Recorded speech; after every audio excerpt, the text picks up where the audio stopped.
It's just like it got sent out to my email list and everything. I don't know who will show up at the time. Oh, it's live now. Hi everyone. It's Slart here. Steve Light, Sean Bennett, who I've known for about 13 years or so, I think. So what we're going to talk about today is creativity and our shared connection of having social anxiety. So we've got in touch again and been in more regular contact since. I don't think we saw each other for like 10 years or something when I moved away from London to Swindon. So I'll just talk a bit about before I start. Actually, what we're going to do is have a chat or talk about my background. Sean will talk about his, and then we'll have a bit of a Q&A afterwards. So it's going to be an hour altogether. So I'll start basically with I had really bad social anxiety as a child. I was really shy. Found it hard to make friends, and I was just like, I remember the feeling going to school as a 5-year-old, just being like overwhelming, just feeling lost being at school and not being with my parents. It was just like quite difficult. And then as I started to become a teenager, it got worse and I got more reclusive. I had points where I was still able to go out and socialise with friends, but I'd have to get really drunk to feel comfortable to be out. And then at the age of 21, I found out there was a term for how I was feeling, and it was called social anxiety disorder. So how I found out was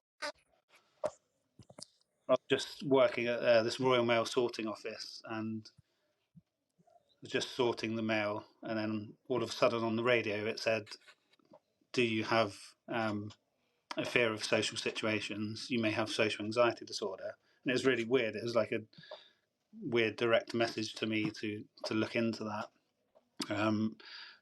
So I looked into that, and I felt a massive sense of relief that there was a name for how I was feeling, and I wasn't like messed up or there's something seriously wrong with me. It was just like quite a common thing that I think it's about 1 in 10 people have shyness and anxiety to that kind of degree that it stops you doing things in your life. And I started going to self-help groups and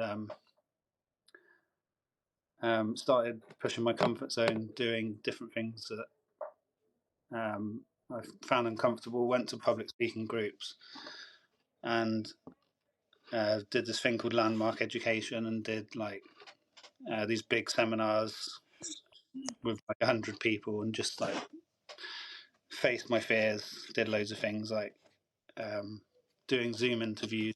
No, this was before then. This was like Skype back in 2010.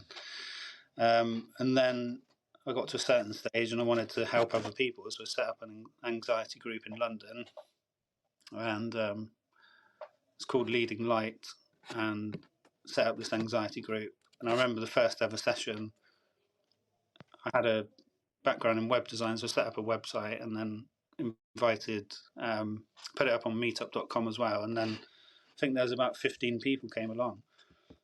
And I had to be really honest, I didn't know how to help anyone. I just said, I've had these problems with social anxiety. I just want to create a safe space to share.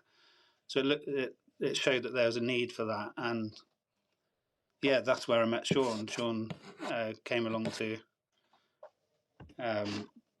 some of those sessions, and it was great to see how far he came. He has come since then.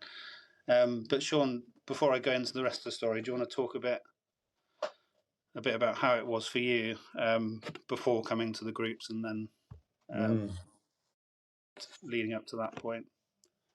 Yeah, thank you so much, Steve. Really, really happy to be here and talking to you as well. And it's interesting actually listening to you talk about the experience at school, because I haven't for quite some time thought about when it started for me, or when I started to be it started to be a real struggle, and not just a kind of a low level shyness, you know. Yeah. And I think at school there was always a sense of being a quiet person and being quite shy.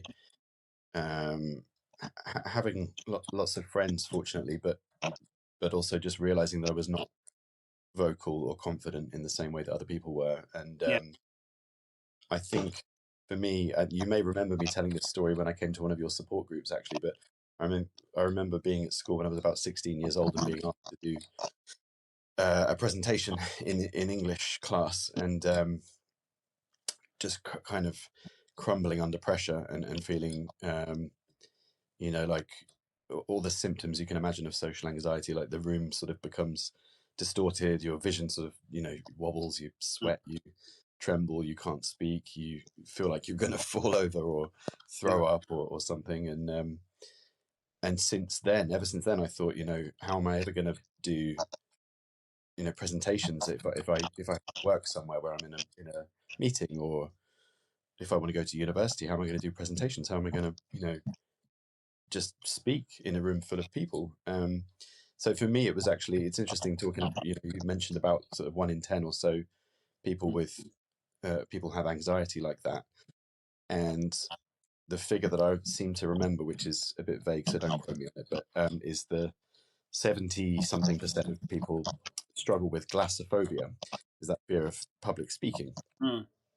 To some degree, you know, so it's very, very common, and I think a lot of people don't really talk about it very much. But certainly for me, that was the route into it feeling like a problem, because I thought, if I've got this glossophobia, this kind of fear of public speaking, how's life going to work out? You know, it was, I think so.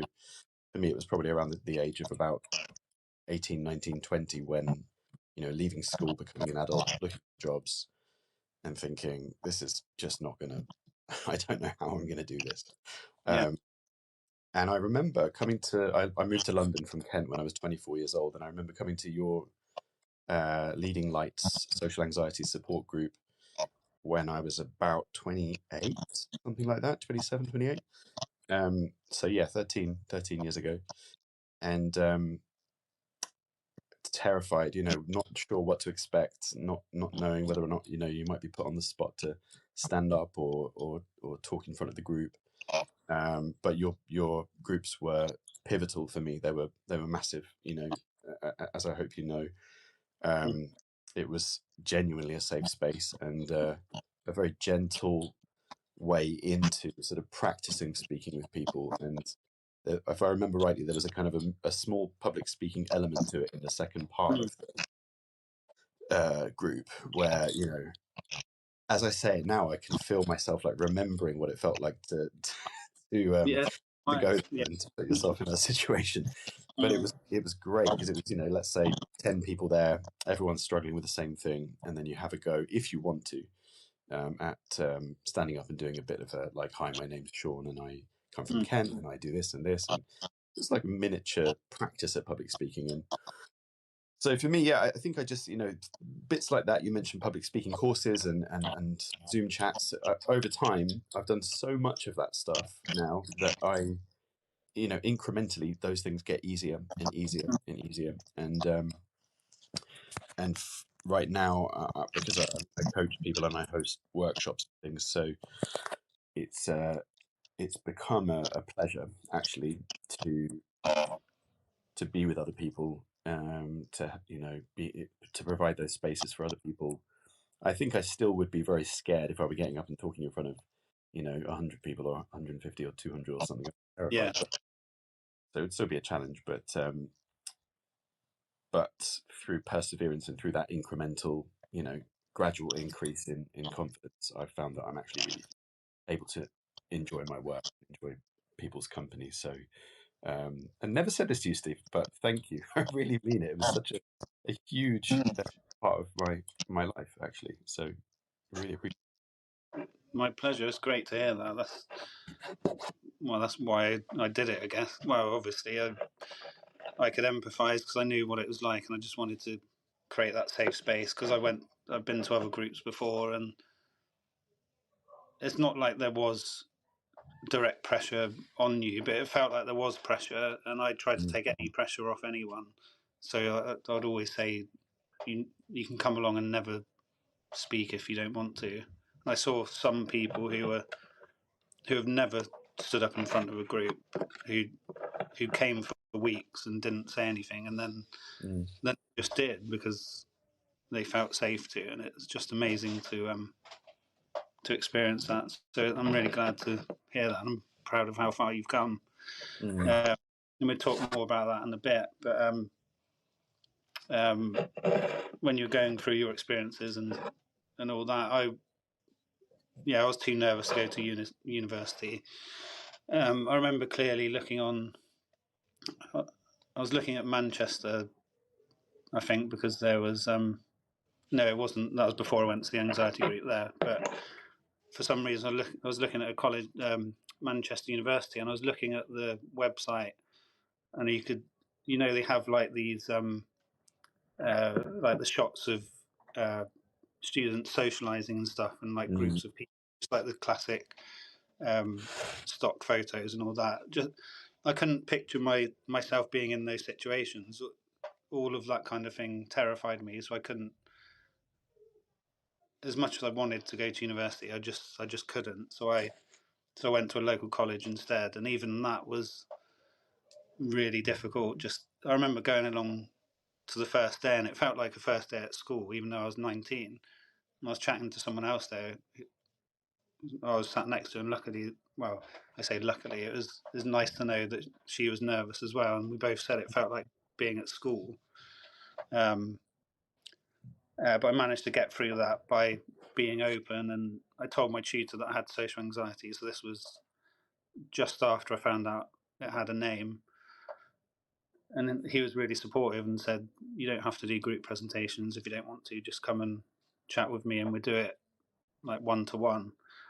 So that really helped take the pressure off, because if I didn't have that reference point of what was going on, I wouldn't really know what to say. I'd just be too ashamed. But yeah, going back to the anxiety groups,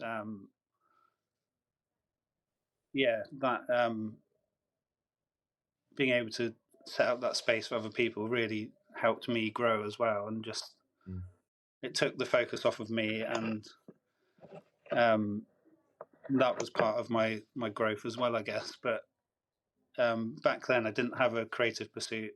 This is part of what we're talking about in this little chat. But I was always interested in art as a kid, and I say art, I like drawing a lot, and that's all I spent my time doing, really, because I could just be on my own. I did play with my friends and stuff and go out. This was like pre-internet days,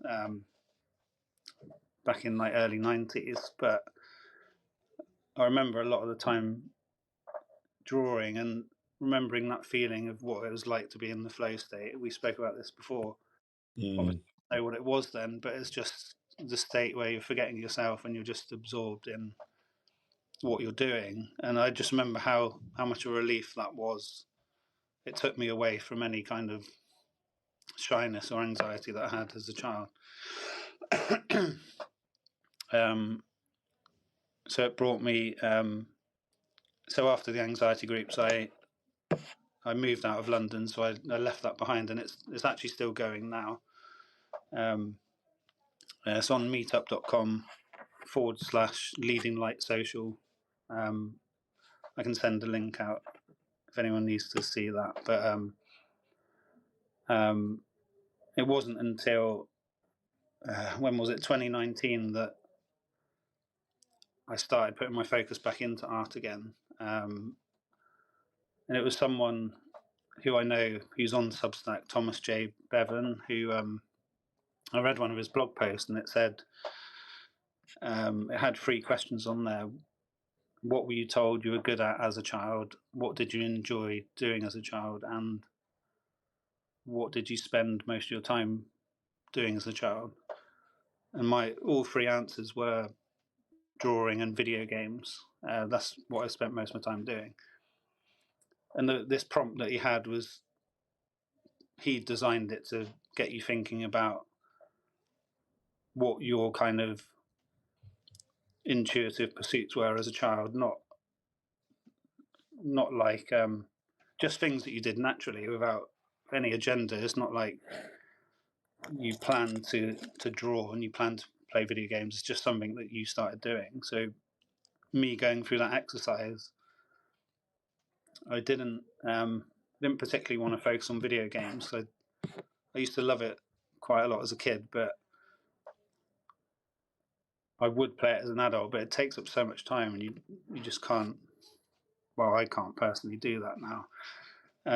So I focused on art, and then I just started drawing again. And I remember the first time I started drawing again, it was so painful. It was enjoyable but painful at the same time. So I was constantly judging myself. Had the old memories of kind of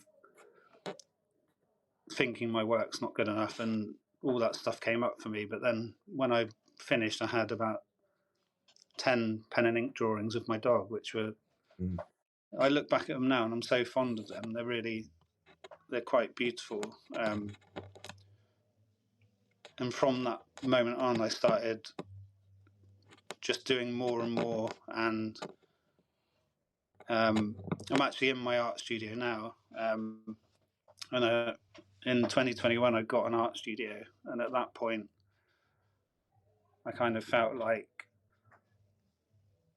I wanted to pursue this more seriously. At that time, I didn't really know I wanted to pursue it as a career as yet, but it kind of came along serendipitously. So I was doing life drawing classes, and I spoke to the owner, the person who ran the class, and I asked her if she knew if there's any studio space like locally. So I contacted the place that I'm at now. It's called Art Site in Swindon. And there's normally quite a waiting list on here, but when I contacted Sally, the person who runs it, said there's just a space is just literally open because one of the artists retired and moved to the Isle of Wight. So if I hadn't have contacted her that specific day, I wouldn't have got a studio space, and I don't know what would have happened after that. But since I've had this space, I'll show you quickly. It's just having this space to come and paint is a bit of a sanctuary, really. I know that when I come here that I'm going to paint, and having the paintings around me, it's like absorbing myself in creativity. It's slightly different from, because I did start painting at home, but then it's so easy to make a mess and you have to tidy up afterwards. But in the studio, you can just come along and you can make a mess and leave it as it is if you want to. And this is like, since I got my studio, I knew I wanted to pursue it more. So I started applying for exhibitions and stuff. Had my first one here in 2021 soon after, and it just felt so vulnerable. I'm sure there's a lot of creatives on Substack and a lot of artists, whoever's sharing their work. It's vulnerable sharing your work, isn't it? And it's just it was quite hard, but also freeing at the same time, and it felt like a turning point. So yeah, it's there's so much more I want to say, but I'll let you talk for a bit in terms of when you finished with the groups and you started pursuing what you're doing now. Thanks for reminding me of where we were. Things actually, I don't know if you hear this, but one of the things I about was like when you're in conversation, you forget the thread, forget what's said, and where you're going. And I remember going to a public speaking course that I was at for 5 weeks. Just practice being okay with not knowing what, and things come back to you. But yeah, you said that interested me was about the university and saying to your what's going on, and I'm not saying you won't presentations necessarily. I remember having that range that I did do things. And after your support groups, I similarly ended that program with, and I decided to set up my own, support. And I think I was doing a book at one point for people with anxiety. And I remember also the time I hosted one, who was going to turn up, not knowing how I would possibly help, given that I was struggling with this myself. But also knowing that, and learning from that space that you provided was safe, and there was a feeling of kind of camaraderie and just being okay to be there with those feelings. So yeah, I started hosting book clubs for people with social and support groups that were very were hosting. Actually, I don't want to say I stole from you. I think I did. It was a tribute to you. And after a while, I realized that they were immense me hosting them, but I felt like I needed to go up another level and to go away from the feeling of anxiety if I wanted to get more confidence. So I started hosting writing. Having studied, and with that as a passion of mine, I started hosting those kinds of workshops, and that fast became a sort of side business for me. Hosting workshops on how to write and how to write novels, how to write screenplays, and after doing lots of my, educating myself in that domain, and then sort of sharing the space with other people. So, me, it's hard to kind of pinpoint when things have changed for me. Mental, like every single time I've done a workshop or every single new project, it's been a challenge. It's been like, okay, well, how do I feel when I get there in front of those people and start, and how am I going to kind of, provide that space and have people see me as confident, or and there's some letting go of that to happen in order for you to be able to settle in and be genuinely confident. So over time, I think I've got that place. And so I host retreats, writing retreats, writing courses. Just connecting with what you said there about when you were younger, drawing the escape for you, or the thing most natural to you. I think paradoxically for me, language was really all that natural. Right? I felt like I speak. I felt like it wasn't fluent, and my ideas were coherent. And that was maybe where some of the anxiety from. And so over time, my business to become better at language acquisition, language. And I used diary when I was a kid, which was sort of slightly unusual for a boy. I'm very glad that I did, and so that there was a kind of always a feeling of express something, even if I didn't know what at that time. And it's bloomed for me this these writing workshops. So it's not sure what to say, except that I think similar to you, that I'm being creative in that flow writing that I do. I have this angle. I don't think about anything else. Just great thing doing, and I love the idea that you've got that studio there. It feels like a almost, or a kind of at least sanctuary. And for me, that's like what it's like. Get into that flow state on my laptop. Or that I'm solely focused on very, very liberal little rituals. So yeah. Yeah, it's amazing. You've done so well, man. I might have to get some coaching from you, actually. Yeah. Can you see the questions on here, Sean? Oh, I think I can see something in, but I'm not sure if I can see the whole question. Sandalor has asked one. I think it'd be good for you to give your perspective. Can you read it? Does it say? I'm not sure if I can read it actually. Once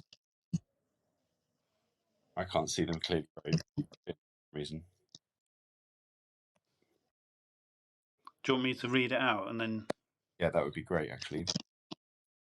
Okay, let me paraphrase it. There's an unnecessary bit I need to read out at the beginning. So, as a theatre teacher, sometimes I confront this kind of anxiety in my students. Do you have advice for me as someone who does not have this experience and difficulty? Any advice for me on how to be kind, patient, and welcoming? My job is to help them de-block, but are there ways that I can do this in a less violent way? Yeah, my mind is back to a public speaking course where it's a practice of being in front of a group of people and accepting questions or even inviting from the crowd. Because when you get stuck speaking, when you kind of feel that sort of paralyzing anxiety that stops you from speaking, one way to immediately dislodge that or kind of interrupt anxiety is to accept or to respond to what's happening in the room. So if when you're teaching a class and you can see that state, I think for the most part, asking a question and helping them sort of move through that experience will do the trick. I'm sure there are lots of other things as well that will come up. Maybe if you have an idea, Stephen, I can kind of come back on. Yeah, yeah. I think maybe we could both think about that, and we'll send you some ideas over. But yeah, bringing it back to, because I just noticed myself then I put the question on you, Sean, because I didn't think I had an answer, but I did actually do it at the groups with the public speaking, and theatre is public speaking in a different way, isn't it? You're performing, so I think maybe Sandalor, you don't necessarily have to experience it yourself, but hearing our perspectives, you know that it can be really difficult for people. So brainstorm ideas of exercises that can take off any pressure on the person, I guess. And I'm curious, what do you mean about a violent way? I know you don't literally mean violent, but what do you find that you're quite forceful in trying to like push people into doing it, or? I'm just realizing that I was as public speaking, but it's different, isn't it? If people are kind of get into that quandary of feeling and not being able to kind of respond or improvise in the moment or be the part that they're meant to be. But yeah, I totally agree with you, Steve. It's like you're taking the pressure off in those situations, and having plenty of practices and games and exercises where the pressure will sort of feel into their confidence in a quite a useful thing to remember. Yeah. Oh, so she said no, but often they end up just on the side, so I don't feel like I've helped them. Yeah, I get that. I think something came to my mind. Maybe you could, I don't know, ask if there are particular students who are struggling, ask them specifically what it is they're struggling with, what they're feeling and thinking, and kind of design some ideas around that. Because I think going back to the public speaking groups, I don't want to blow my own trumpet, but I think I helped a lot of people with that. I can't even acknowledge myself for doing that. But taking the pressure off, absolutely, just like does something. I think a good term is non-resistant. So you're not, because if what you resist persists, and if you're, I'm not saying you're doing this, but if you're trying to push someone and they go more into their shell a lot of the time, so trying activities that are non-resistant or doing the kind of most minimal exposure that gets them in that direction. So like with the public speaking groups we did, we had like I came up with different questions that people could answer in front of the group, and you could choose like something which is quite philosophical, and it might take a bit more vulnerability to be up there and think on the spot about it, or you could go up and answer something really simple. And even just going up and talking about something really simple, you're exposing yourself in a very minimal way, but it's a lot more powerful than people realize, because you're still getting them, they're still doing it and they're choosing to do it, and it doesn't matter how small it is, it's stepping in the right direction. Well, that just made me think of kind of like the idea of experimenting. Might be comfortable with. That led me on to thinking about no right. There's nothing wrong about what am I trying to say? I kind of think wrong. Actually, making mistakes is part of what it means to be creative anyway. So something I encourage, I guess, when hosting a writing workshop, to actively write badly well. You know, that you get things wrong, and fluff things up, and things might come out that end, or in the acting context, if theatre class, you know, people might forget their lines, or they might say something they weren't saying, Yeah. or come out, you know, way being in the situation that they hadn't intended. And that can be actually quite. So I suppose it's like, you know, to make mistakes in order that they find their feet and they learn from that. And I don't know if that's the case in painting. Do you find that you can embrace that philosophy in painting? You make mistakes, you know, learn them, or is it structured? I was thinking that when you said it, but I think I'm lucky. Well, I don't know if it's luck or whatever, but I know when a painting is finished, so I don't struggle with any kind of perfectionism, or but at times where I haven't really known what to paint, I will, in the same way, writing badly or just writing whatever comes to your mind or something like that, I would just like paint loads of random stuff, or I've thrown paint at canvases and just to get it moving, I guess. So yeah, I'm sure it does apply in painting, but I don't want to say that I don't get blocked in it because I don't want to jinx it. But I'm quite lucky at knowing what I want to paint and when it's finished. But yeah, I do write on Substack as well, and I've been writing since July 2023, and I had a really strong belief that I was stupid at school, and I failed my GCSE English. I think I failed it 3 or 4 times, and then didn't actually finish it. I think I got a D, and I've carried that belief for so long. But now, like nearly 2 years on, it's been, because I've been doing it twice a week for that long, it's become more natural. And I do go through that process of just writing whatever, and then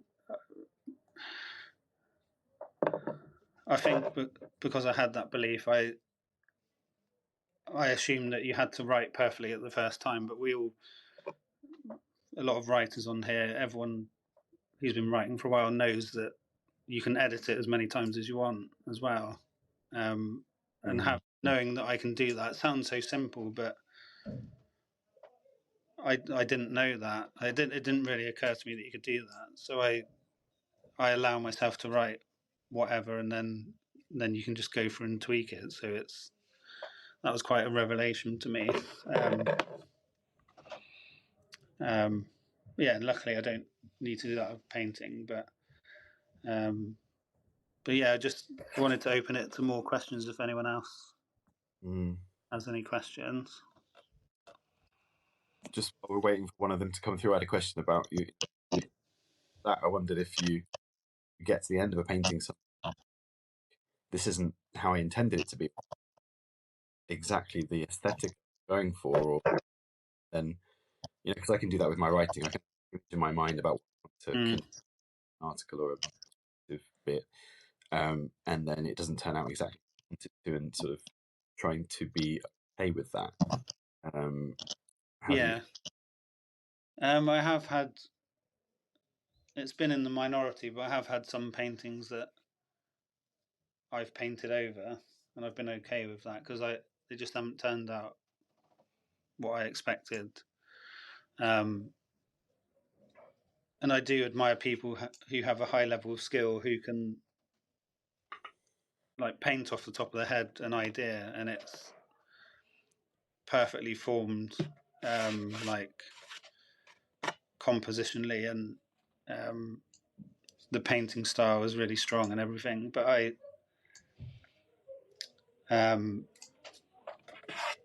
yeah, I've got to a stage that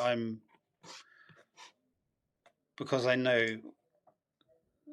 the art is coming from me, it's gonna, how do I put it? It's gonna work out in my favor, because it doesn't totally matter what it comes out like. It's the process of painting it, and even if I don't totally love it at the end, it's someone else might. And I've had that a few times. There's been certain paintings which I thought were okay, and I really did enjoy painting them, but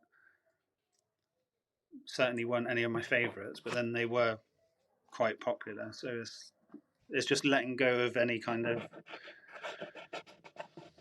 preconceived notions or worrying about how it's going to turn out. Just enjoying the process. And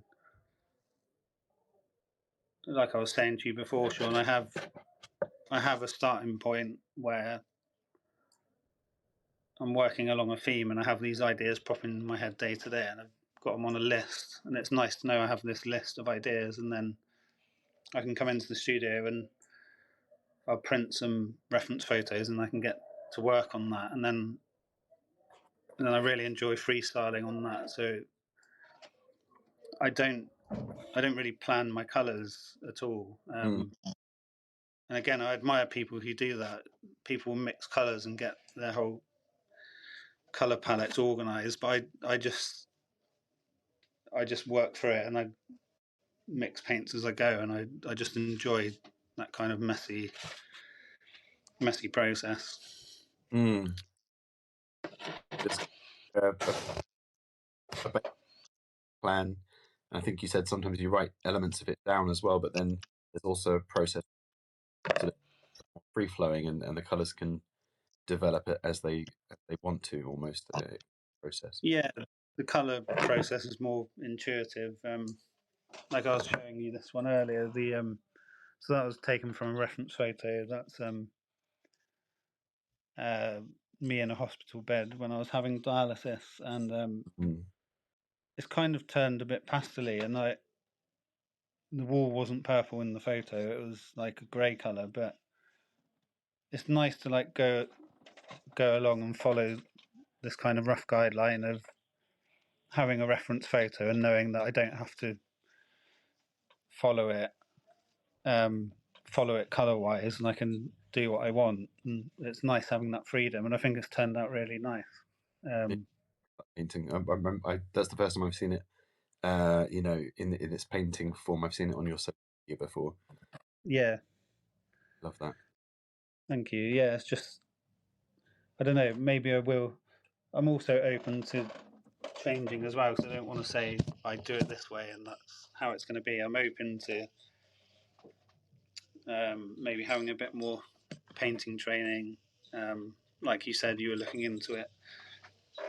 But at the moment, I'm happy with the way it is. And if I decide to have some painting lessons, I will do. But I'm enjoying what I'm doing, and that's the main thing, really. Yeah.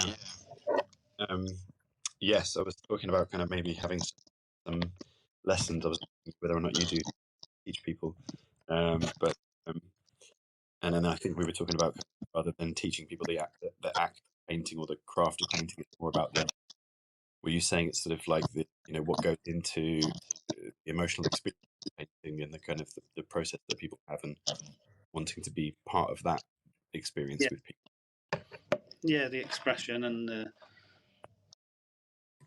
I think that having the ideas behind it, that's become a more important. Well, it's always been important for me, but been listening to a lot of artist interviews, podcasts and stuff, and I just love when people discuss their ideas behind the painting, and it's just, I think that is more powerful and interesting to me than the technical skill of a painting.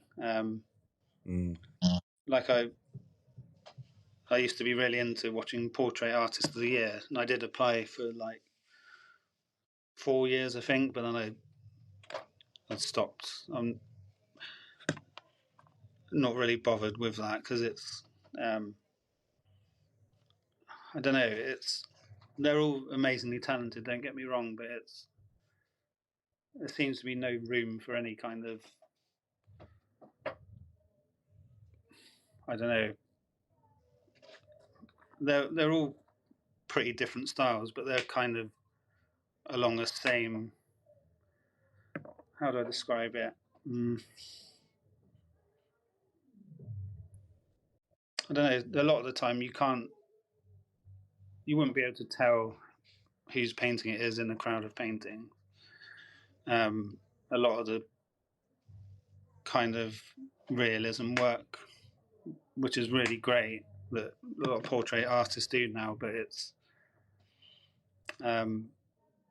like Jean, someone on Substack that I know, Jean, said she went to an art fair a couple of months ago, and she said all the stuff looked the same, and it was just pretty boring.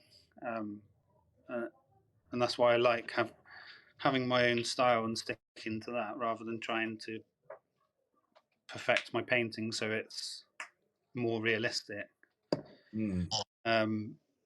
And it took me a while to get to that place, and still, even now, I sometimes doubt myself about it.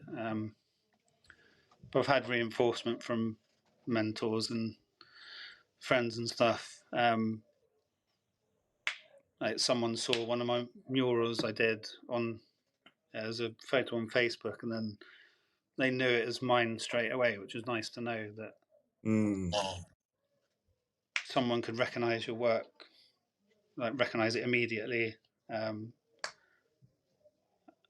I think that's how you kind of stand out and give your own unique voice, because like I said before, if you've got 10 different really talented artists, their styles do differ, but they don't differ that much that it's kind of unique.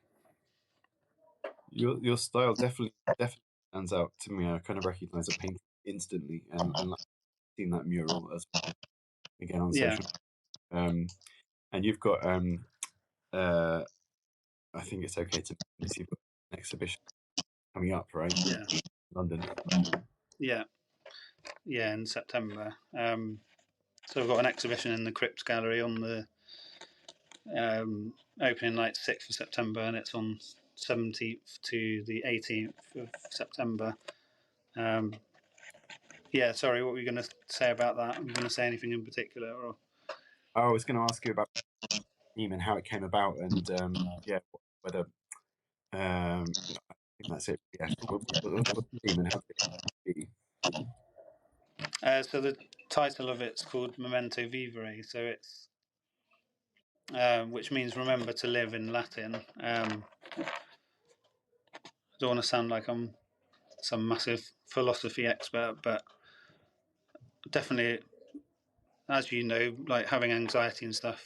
I don't know if you've read a lot of self-help books, but you certainly went on Landmark Education. You're kind of in that sphere of self-improvement and learning about, that kind of area. So I started looking into the philosophy of memento mori, which is remember your mortality. So there was a lot of writers in the I don't know what period, but in history, like Marcus Aurelius wrote a lot about death, and Michel de Montaigne, other philosophers like that. Basically, it was more commonly discussed in previous periods of history that we all have we're all mortals. We have a expiry date. We're all going to die, but we kind of shy away from it nowadays because there's so many distractions, and we don't really ponder on that. And it's not a morbid philosophy. It can sound like it is, but it's making the most of the time you have by actually realizing that you're going to die, and at some point, hopefully, you're going to have long, fruitful lives. But having that driving you, I think, is a powerful philosophy. And being sick with kidney failure twice has made me like contemplate that. Touch wood, I'm doing well now. But so yeah, the idea of memento vivere, rather than call it remember your mortality, I wanted to call it remember to live. So it's just flipping that. And it's set in a crypt as well. So I found the perfect venue, which is I think it's an 18th century burial crypt underneath St Pancras Church, turned into an art gallery. So it's dimly lit, and it's got like a labyrinth of corridors. It's and it's just the perfect space to contemplate. And but like I said, it's not all morbid. I've got kind of humorous pieces and some more kind of I guess sadder, thought-provoking ones as well. So it's quite a mixture, but I want it to be kind of a contemplative space to come to. And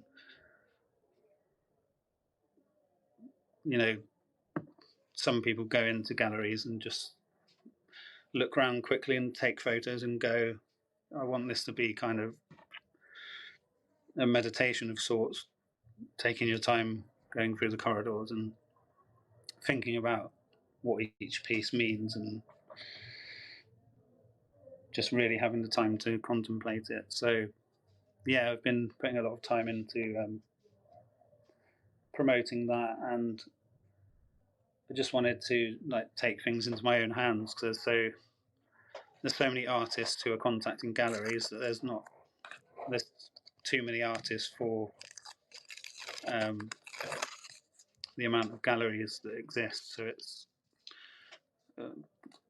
previously I've just contacted so many galleries, and they get so many entries that you don't get a reply, so it seemed a waste of energy, really. So I wanted to set this up myself, and I've booked the venue and like planning everything myself, really. So and just hoping it has has a big impact and leads on to other opportunities after that. Mm.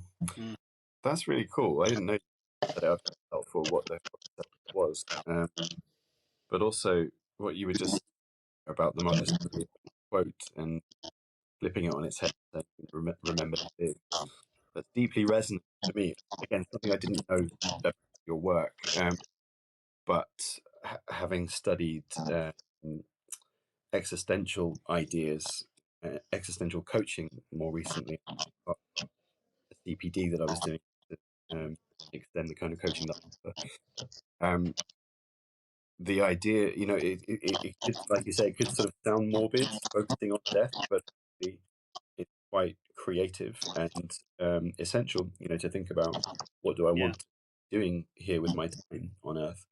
What's the meaning of the kind of work that I'm putting out there, writing or visual art, or the way that we are with our family, or what do we do with our time, and what's the kind of the purpose that we're feeling that accumulates around those activities, things that we bring to the world.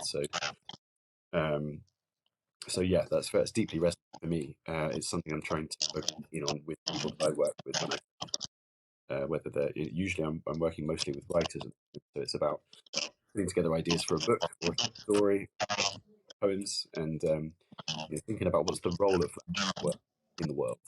What can other people when they're reading, how they connect with those people when reading it and going through it and having it sit and excite their imagination. But say, coming back to your exhibition, I had no idea you'd organise yourself. Are you exhibiting with other people? Well, was it just you? No, it's just me, but I may have a few other people there. I'm not sure yet. Just as mainly my work, but I may have a little section. But I'm undecided yet. I'll explain it quickly. It happened by accident. So I contacted this artist who does a lot of neon. He does all his work is in neon lights and stuff. And I wanted to invite artists that I admire along to the exhibition. So I said I'd love to have you there. And he thought I invited him to show his work there, and I didn't correct it. So I might just I may just go with that and have a few people in like one section of the corridor, because it might be a good win-win situation where they can help promote it because they've got their work in there as well. But I'll see how that pans out anyway. But the idea was to mainly have my work so I can create publicity around it, so I can get my work out there a bit more. Invite people to the opening. I don't know if I told you, Sean. I invited Matt Berry. Do you know Matt Berry from? You did, yeah. You told me. Yeah, that's great. Oh, did I? Yeah. I'll just say about it quickly for people on here. So Matt Berry, he's a musician first and foremost, but he became an actor, and he's like quite a funny, well-known comedic actor in the UK. And he was doing a talk in Bristol, like a record signing for his new album. And I wanted to invite him along to the exhibition. I was really bloody nervous about it. So I got a flyer and I wrote on the back, but I made some mistakes on it. It looked like I can't remember what it said. But oh yeah, that was it. I said I want, dear Matt, I'd like to invite you to my private party, blah blah blah. And my friend said, dear Matt, I would like to invite you along to my private parts. My writing was bad. I was nervous. I was like, oh shit, I can't give him that. And that was the only flyer that I had. So I improvised. There was like there was a photo booth there that printed photos with the Rough Trade logo on, which is like this cool record shop in Bristol. Got one in London as well. So I held the flyer in this photo booth. I scanned my phone to pay for it, and then looked down. It took a photo of me holding the flyer. I wasn't looking. I didn't know it was going to take a photo, and I had 4 photos on there of me showing the flyer. Then I wrote on the back of the flyer the printed thing of the photos and gave that to him instead. They look really cool. I made this improvised like flyer for him. And I found out that he actually went to art college, so he's into art as well. Yeah. And he did a bit in his talk where he said he would approach people that he admired, and he was talking about that and how nervous he was. So it kind of gave me the permission to go and speak to him. So it kind of worked out quite well. I hope he does come along. I don't know how to reach him otherwise. He's quite a private person, really. But if he comes, he comes. I've invited him. So, and then I've also sent tins of beans to different artists, because sounds crazy, but the idea, it costs about $1.65 for a stamp nowadays, which is quite a lot. And I haven't got any like funding for the exhibition, so I thought I'd send tins of beans to people from Amazon, because it costs 47p, including postage. So I sent Tracy Emmons some beans. Sent Damien Hirst some onion rings. Sent a few other people, different artists. An artist called Heath Kane. I sent some Ritz crackers to him, and he he shared the photo of the crackers on Instagram. So he said he's going to come along if he can. So I've just been doing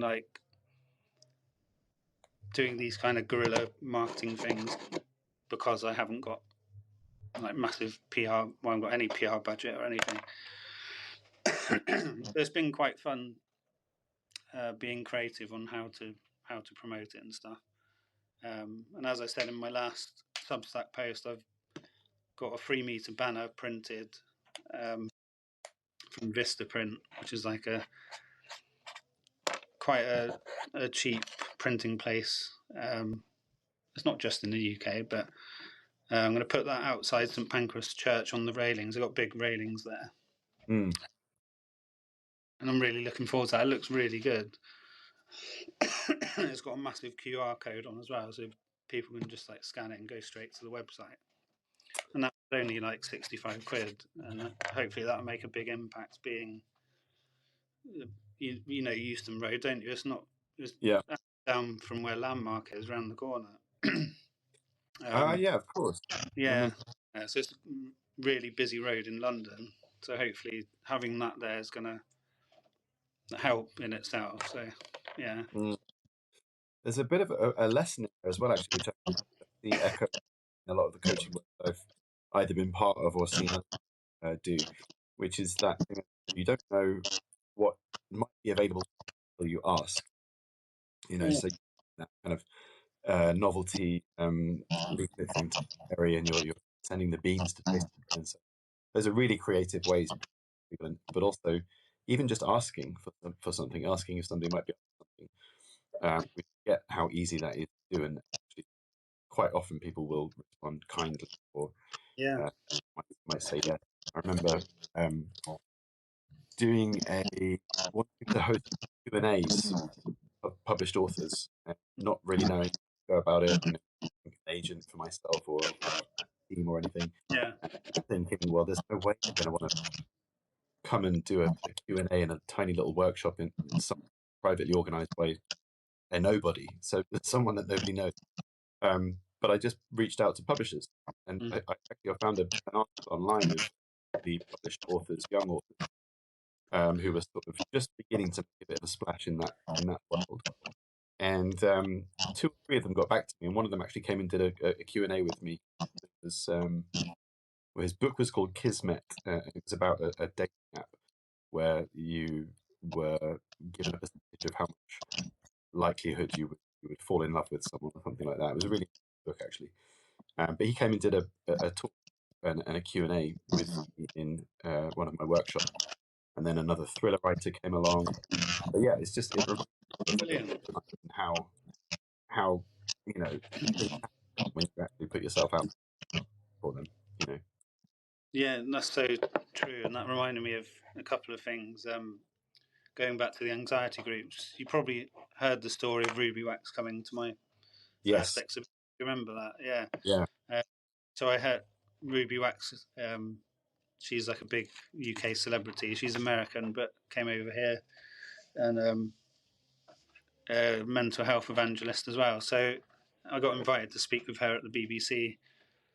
God, that was in 2008. And I had it in my head because I was planning my first event, anxiety event. It was a conference where you come along and try different activities, like CBT, hypnotherapy, laughter therapy.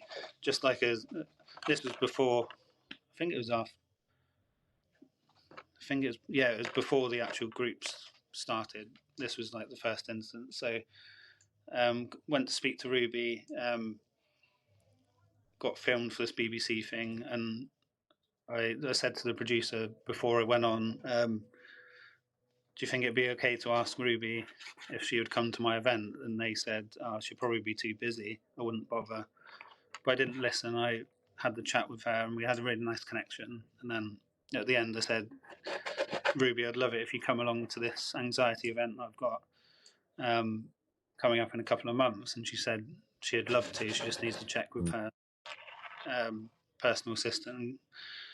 She contacted her assistant and said it was fine, and then she came along. And sometimes asking is really difficult because you're being vulnerable. It's especially when it's someone who's well known. You think they're better than you because they're well known, but they're still human. They still have emotions. They still empathise with people's situations. And she came along, and that also reminded me about planning for this event. So I was asking people to become patrons of the event, to sponsor,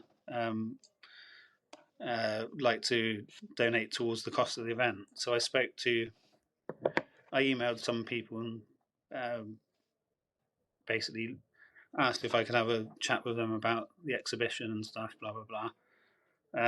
So I ended up talking with two people who let me go back slightly. I wanted to speak to people who knew about my art or had bought my art or something, so they had a connection to me and my art, and they knew what I was up to. So I asked a couple of people. One of them was an old website client who lives in California. So I was chatting with her about it, and to cut a long story short, she and her husband donated £1,000 towards the cost of the exhibition, and that covered the venue cost. And this was like a month before the venue costs were due as well. So it was just having that courage to ask, knowing your worth in what you're doing, and then it came through. And that happened with someone else as well. So I had like 2 loads of £1,000 to cover. That's covered like a lot of the costs of it, just by asking. And there's other people who said no, but yeah, the power of asking is underrated. And especially with, like in the social media age, we want to, not everyone, but there's an idea that you want to go viral, so a lot of people see it. But connecting with people who have a connection to you and reaching out and asking and having that richer connection is much more powerful than just being viral in front of a lot of strangers, really. Yeah, I totally agree. I really do agree, and it's inspiring thinking about the things I've tried to organise over the year or so, and immediately my mind kind of goes to all these places about who can I ask, who would be the best to have at the event, or who might enjoy hearing about that, might be up for endorsing it in some way. Yeah.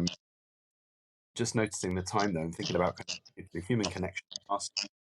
I wonder, did you want to ask anybody here whether they might like to come to the workshop? Oh, sorry, to the exhibition, or do you want to share details about it?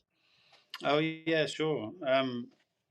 Yeah. So my exhibition's from the 6th to the 18th September. It's in London, and the website is cryptlondon.art.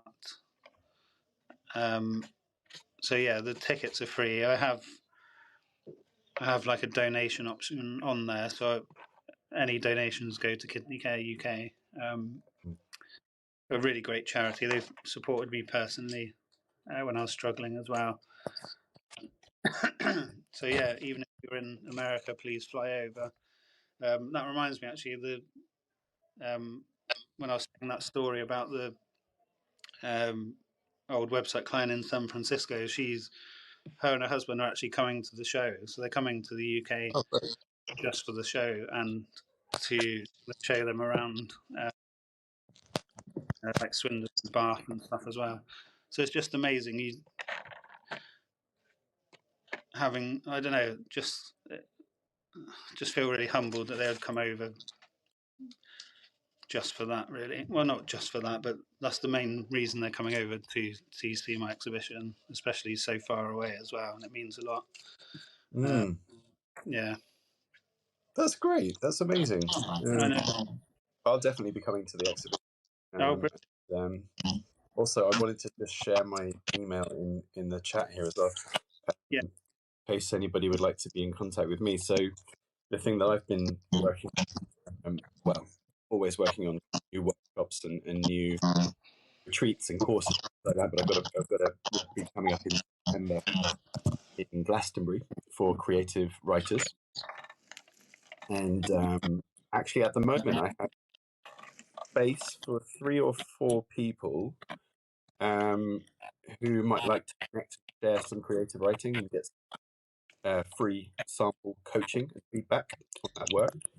So if you feel like getting in contact with me, you can use that email there as well. But yeah, if you're coming to Steve's exhibition, I will see you there as well. I'd like to meet whoever might be there. It would be really, really good. Yeah, brilliant. Yeah, thank you for offering that. That'd be great. Yeah, what I'll do is publish this one out sometime this week, so we can share it with more people. Yeah, if there's any other questions, people can comment on the post, and we'll get back to them. This has been great. I would talk for longer, but I have to go. Yeah, talk for hours if we could. We could do it again though. That'd be great. I would love to. Like you said, we've done this really, haven't we? So I would love to chat again privately or like this again. So thank you so much. Yeah. Cool. All right. Thank you everyone for watching. Thanks everybody. Bye for now. Take care. All right. Bye bye.